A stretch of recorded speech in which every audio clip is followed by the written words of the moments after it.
Di episode kali ini, rupanya Nico benar-benar sedang berduka, dan di sini juga rupanya Nico sedang diiringi dengan rasa dendamnya pada Arya, yang dimana kesalahpahaman ini sepertinya akan tetap terus berlanjut.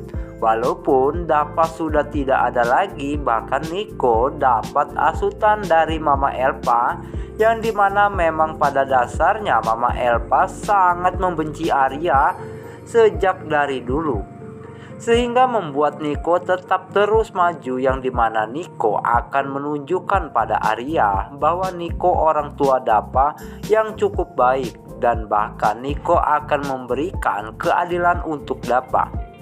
Dan di sini yang pastinya Starla tidak akan pernah untuk mundur, yang dimana Starla untuk membela Arya.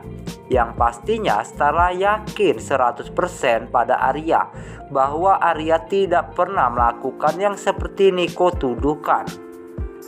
Dan yang pastinya jika Arya ini orang yang punya hati nurani dan simpati yang baik di setiap orang-orang di sekitarnya. Dan pastinya tidak mungkin yang bisa jika Arya akan melakukan hal yang setega itu, karena memang Arya ini pada dasarnya orang yang sangat peduli sekali atas apa yang terjadi, pada hal-hal yang sangat buruk terjadi pada orang-orang di sekitarnya.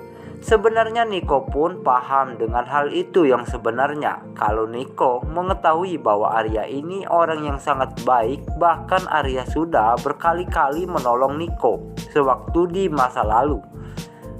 Dan bahkan kesalahpahaman ini terjadi kembali, yang dimana Nico yang hanya cuman sekedar melihat sehingga membuat Nico yakin dan membuat pada dirinya yang kedua kalinya bahwa Nico tidak salah untuk menilai Arya.